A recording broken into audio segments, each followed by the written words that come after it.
नमस्ते दोस्तों, स्वागत है आप सभी का द न्यू वर्ल्ड में। और आइए आज हम एक इम्पॉर्टेंट टॉपिक है, इस पे बात कर लेते हैं। हाँ, तो ये जो टॉपिक है ये एक जनरल टॉपिक है जो सभी के लिए है।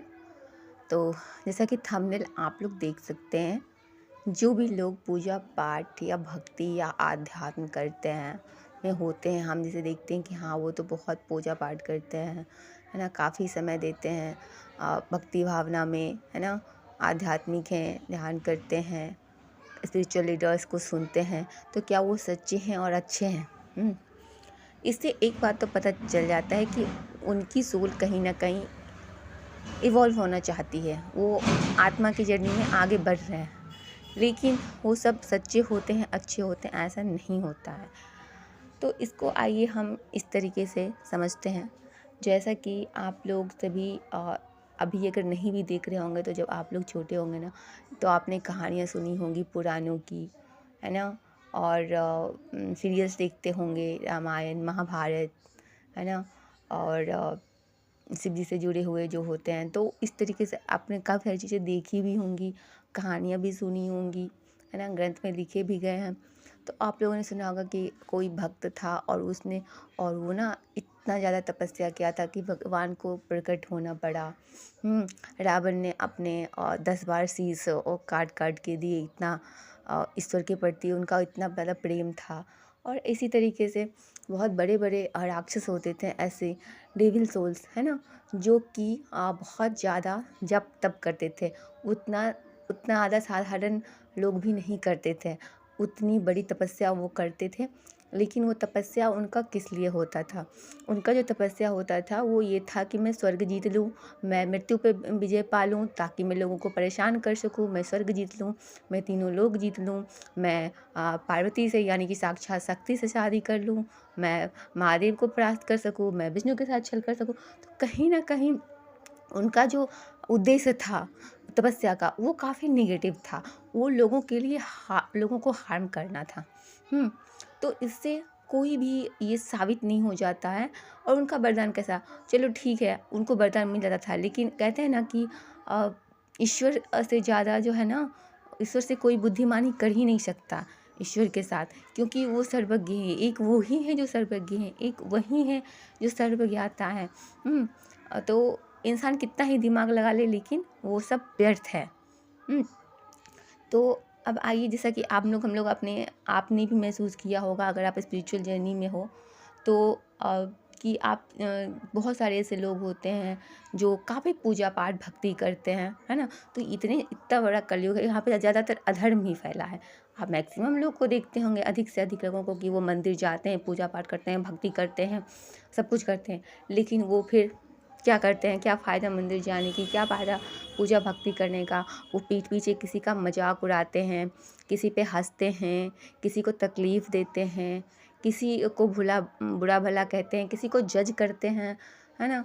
तो उसके लिए उसके साथ काफ़ी मिसबिहेव करते हैं, लड़ते झगड़ते हैं। ये तो हुई आम लोगों की बात। इसके अलावा आप ऐसे बड़े बड़े पॉलिटिशियंस हैं, बड़े बड़े बिजनेसमैन हैं, जो लोगों के साथ गलत करते हैं और ये दिखाते हैं कि वो काफ़ी अच्छे हैं और काफ़ी भक्ति भाव कर रहे हैं। काफ़ी सारे सेलिब्रिटी भी आपको दिख जाएंगे जो दिखावा करते हैं। तो इतनी निगेटिविटी है अर्थ पे, फिर वो कहाँ से आई? अगर सारे लोग अच्छे ही हैं, जब सारे लोग पूजा पाठ भक्ति आध्यात्मिक कर ही रहे हैं, तो भाई गलत कौन कर रहा है फिर तो?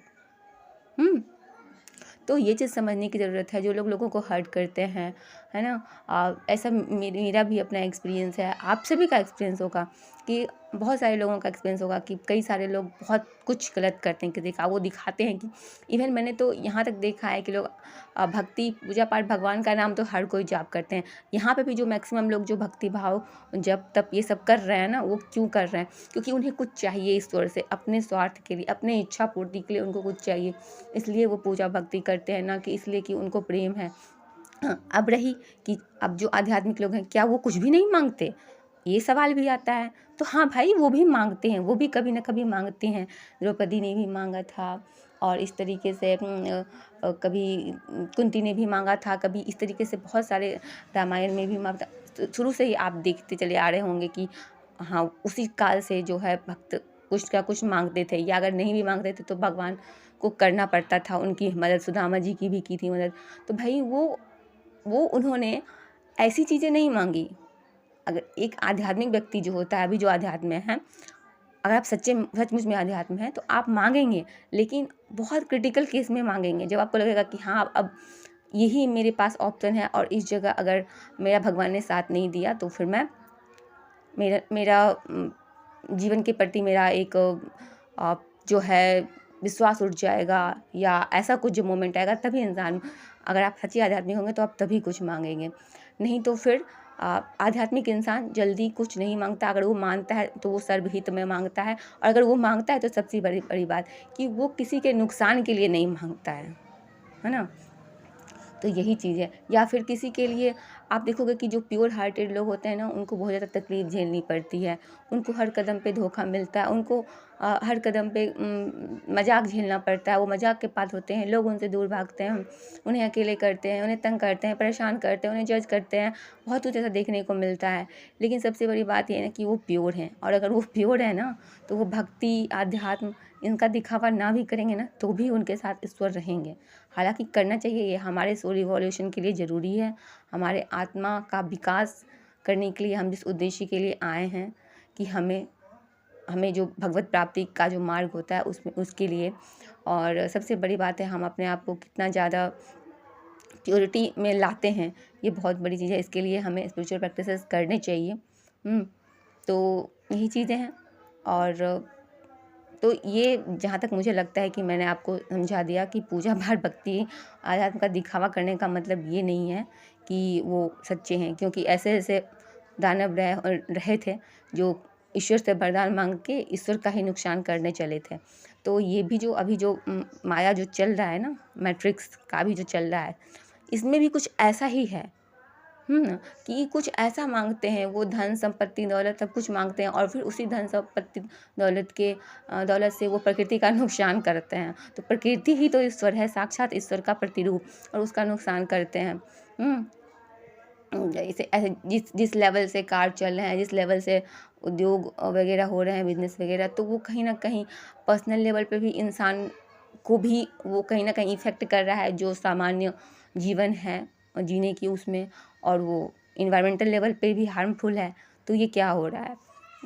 तो यही सारी चीज़ें जो समझने की ज़रूरत है। तो कोई इंसान अगर आपको दिखाता है कि वो आध्यात्मिक है और आपको उसकी सही वाइब्रेशन नहीं आ रही है, सही आपको नहीं लग रहा है, कि कुछ ना कुछ आपको अजीब सा वहाँ पे लगेगा, आपको फील होगा कहीं ना कहीं, है ना। और नहीं तो फिर वो इंसान आपको अचानक से सडनली कुछ ऐसा चीट या धोखा कर दे। ये नहीं है कि मेल या फीमेल, कोई भी हो सकता है आपके कॉन्टेक्ट में, जैसे आप बहुत अच्छा और बहुत करीब मानते हैं, वो आपके पीठ पीछे आपके लिए क्या सोच रहे हैं, क्या कर रहे हैं, आपको पता नहीं है।